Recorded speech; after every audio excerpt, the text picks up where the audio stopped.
My name is Alex Rains. I'm 35 years old and a cybersecurity analyst living in Sacramento, California. I've always been the kind of guy who overthinks everything, double-checks every detail, locks every door twice, encrypts his own Wi-Fi even at home. Paranoid, my ex used to call it, though I preferred prepared. I've been dating Cassandra for 2.5 years. She was a real estate agent, charismatic, sharp, confident, the kind of woman who could walk into a room and make it feel smaller just by being in it. She knew what to say, when to say it, and how to say it in a way that made you want to believe every word.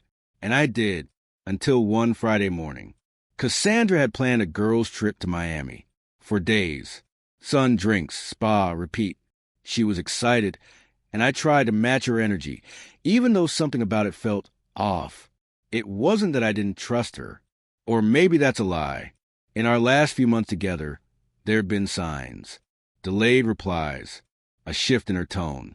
Nights she claimed to be working late, but came home smelling like hotel bar cologne. But I ignored the knots in my gut because I loved her. And I wanted her to be innocent so badly, it blinded me to reality. She left Thursday morning. We exchanged kisses at the airport. She promised to call me that night. She didn't. By Friday afternoon, her phone calls went straight to voicemail.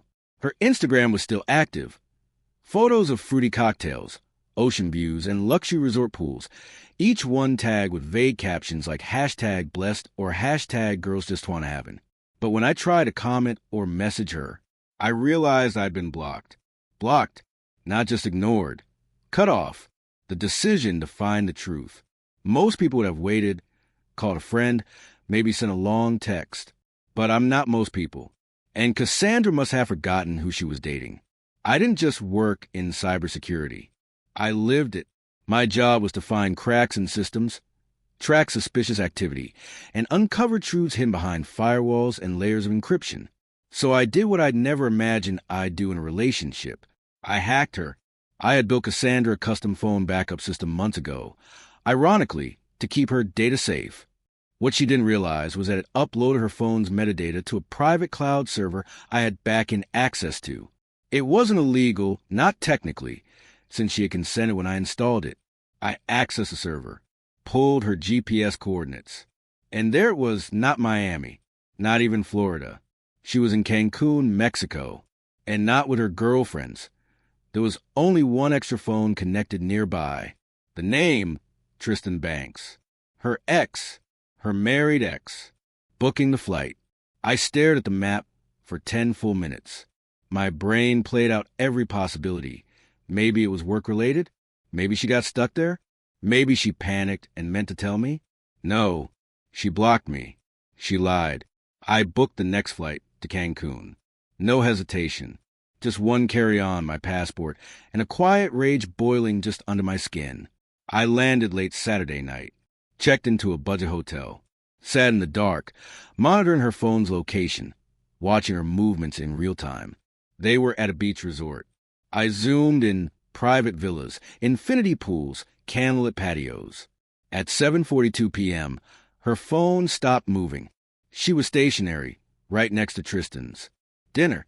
I changed into a crisp white shirt, slacks, and the coldest version of myself I'd ever met.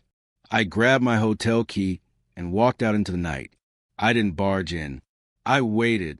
At 9:15, they exited the restaurant arm in arm, laughing, her head on his shoulder, his hand low on her back. She looked happy. I stepped in front of them, out of the shadows, just as they reached the garden path leading to their villa. She froze. He froze. I didn't. Oh, good, I said calmly. So it wasn't a girls' trip after all. Hey, Alex, she stuttered, color draining from her face. What are you doing here? What am I doing here? What are you doing here, Cass? Better yet, why am I blocked? Tristan stepped forward like he was about to play the hero. I smiled at him.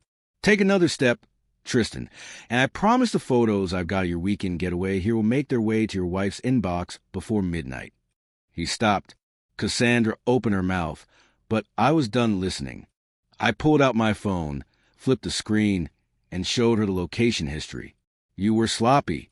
You forgot who I am. You lied, blocked me, and ran off with your ex. I'm not here for answers. I've already got them. I'm here so you know that I know.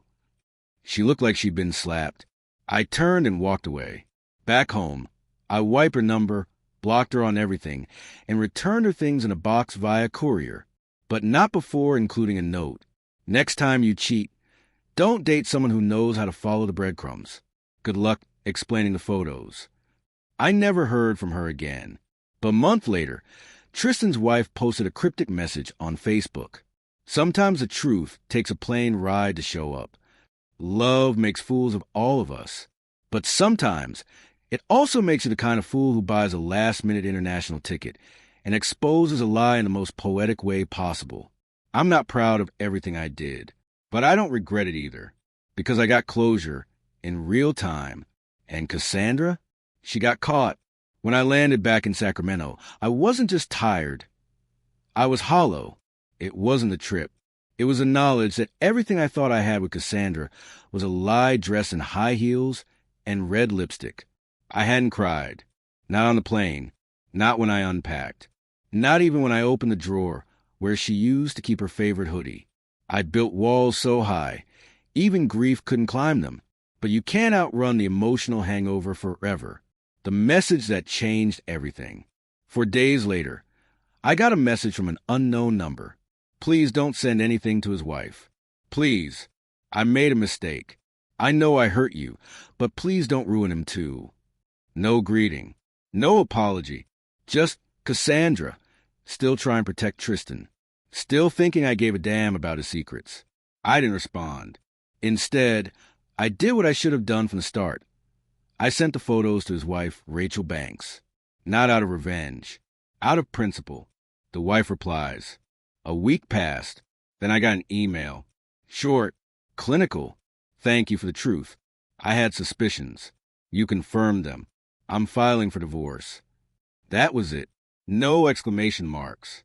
No dramatic anger. Just a woman who, like me, had spent months doubting herself, questioning her instincts, being gaslit into silence. There was a strange comfort in knowing I wasn't alone. Cassandra tries again. 2 weeks later, another unknown number texted me. You humiliated me. I stared at the screen, stunned at the audacity. She cheated. She lied. And I was the villain? I didn't respond. She followed with another text a day later. I lost everything because of you. And maybe for a moment I felt a pang of guilt. But only for a moment. Because the truth is, Cassandra didn't lose everything because of me. She lost everything because she bet on a secret and got caught. Then came the twist. 3 months later, I was on a Zoom call at work when a colleague, Priya, pinged me privately. Hey, weird question. Did you date a woman named Cassandra Bloom? I blinked. Yes. Why? Priya responded with a screenshot from LinkedIn. Cassandra had just joined a new firm in San Diego, one of our affiliate partners. We'd be working with her remotely on quarterly projects. I laughed out loud. Of all the people in the world. But here's the kicker. Her new profile bio, it read, authenticity and transparency are the core of everything I do. I nearly threw my laptop across the room. Our first Zoom meeting was a nightmare wrapped in irony. She entered the call with a smile, her hair tied back, a button-up blouse, and a kind of fake composure only a practiced liar could wear.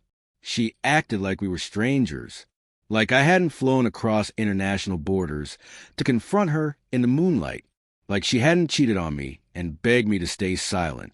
I played along, but when the meeting ended, she stayed behind in the Zoom room. Alex, I just want to say I'm sorry. For real this time. I panicked. I messed up. You didn't deserve that. I didn't answer. Do you ever think we could maybe talk again? Just talk. I closed the laptop without replying. Closure isn't a conversation. People think closure comes in a big, tearful talk. It doesn't. It comes when you no longer care if they're sorry. It comes when the anger no longer keeps you up at night. It comes when someone tries to worm back into your life and you realize the door isn't just closed. It's locked, boarded up, and there's a security camera outside. A year later, I met someone new, Marissa, she wasn't flashy like Cassandra. She wasn't a walking Instagram reel. But she was honest. We built something slowly, carefully, every truth layered over another like bricks in a real foundation. One night, Marissa found the old folder on my computer, the one with the GPS logs, screenshots, and photos from Cancun. She asked, "What's this?" I told her the whole story, every messy, painful detail. When I finished, she didn't judge. She didn't flinch. She just said, "Damn, I'm glad she messed up." I laughed, because yeah, so was I. I learned that love can blind you, that it can make even a man trained in surveillance and deception forget to follow his gut. But I also learned that truth has a funny way of surfacing, even if you have to track it down yourself. Cassandra thought she could disappear behind a block button. She didn't realize I came equipped with the one thing she didn't, the skills to find the truth. And once I found it, I never looked back.